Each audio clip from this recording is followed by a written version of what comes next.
Welcome to my Indian coaching. Good morning students. आज हम grammar में पार्ट्स ऑफ स्पीच के बारे में अध्ययन करने जा रहे हैं, जो कि उससे पहले हम पार्ट्स ऑफ स्पीच के बारे में पूरा डिटेल में अध्ययन कर लेते हैं कि पार्ट्स ऑफ स्पीच होता क्या है।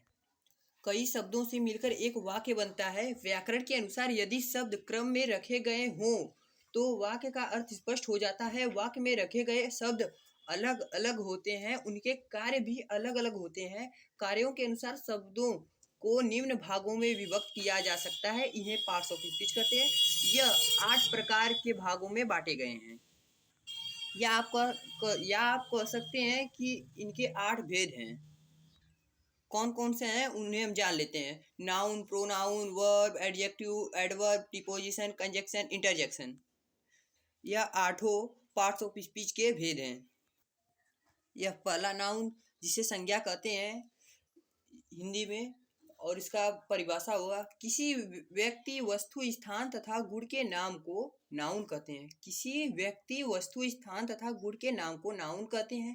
मोहन, दिल्ली, कच्छा, सोना, घोड़ा, ईमानदारी आदि शब्द नाउन के अंतर्गत आते हैं।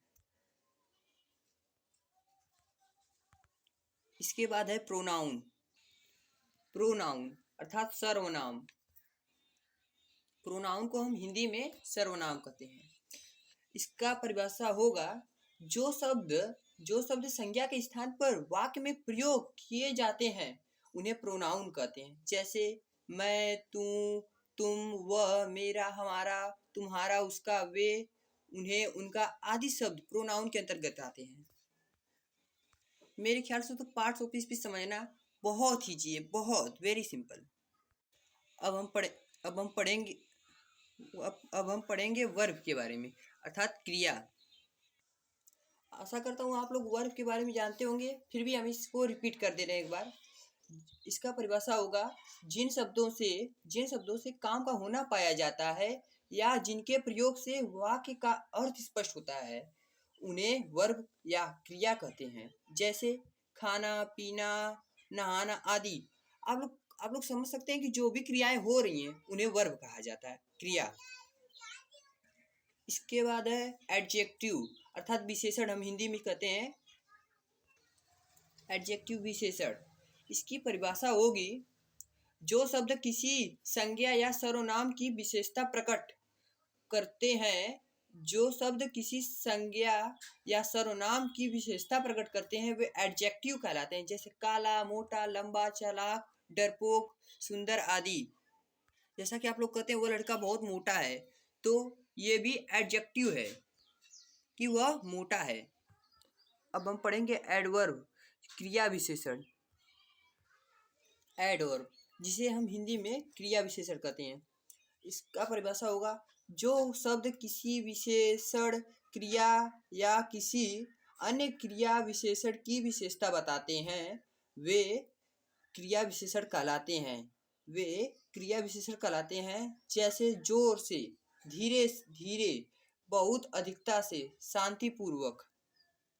जैसे कि आप लोग कह सकते हैं वह घोड़ा बहुत धीरे धीरे दौड़ रहा है, वह घोड़ा बहुत तेजी से दौड़ रहा है, वह लड़का बहुत धीरे धीरे लिख रहा है। ये सब एडवर्ब अर्थात क्रिया विशेषण के अंतर्गत आते हैं। प्रीपोजिशन को हम हिंदी में संबंध बोधक कहते हैं।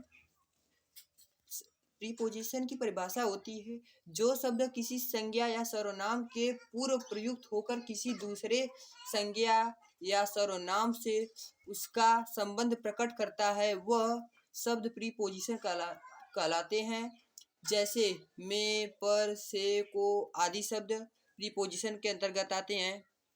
जैसे कि हम लोग एक एग्जाम्पल लेते हैं, the book is on the table, अर्थात किताब मेज पर है। इसके बाद है कंजक्शन। इसको हम हिंदी में समुच्चय बोधक कहते हैं। और कंजक्शन की परिभाषा होती है जो शब्द किन्हीं दो उपवाक्यों को जोड़कर या दो नाउन्स को जोड़कर अथवा दो प्रोनाउंस को जोड़कर एक बड़े वाक्य के रूप में बदल दे उसे कंजक्शन कहते हैं।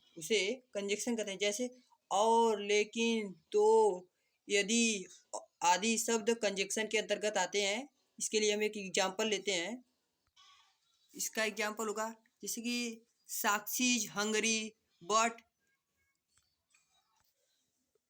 The fridge is empty. इसका हिंदी में अर्थ होगा कि साक्षी भूखी है लेकिन फ्रिज खाली है। अब हम अंतिम पार्ट है जो इंटरजेक्शन, जिसे हम विस्मयादि बोधक कहते हैं हिंदी में। अभी हम उसको अध्ययन करेंगे। इंटरजेक्शन विस्मयादि बोधक हम इसे हिंदी में कहते हैं। इसका परिभाषा होगा इंटरजेक्शन का कि भाव प्रकट करने वाले वे शब्द जिनसे आश्चर्य, दुख या हर्ष प्रकट होता है उसे इंटरजेक्शन कहते हैं। जैसे आह, ओह, अरे, वाह, आह, शाबाश आदि शब्द इंटरजेक्शन के अंतर्गत आते हैं। इसका एग्जाम्पल अभी हम बता रहे हैं आपको। Example, oh I was wrong. दूसरा example, ah it's very tasty. तीसरा example, well done, go ahead. तो आशा करता हूँ आप सभी पार्ट्स ऑफ स्पीच के बारे में सभी कुछ अध्ययन कर चुके होंगे।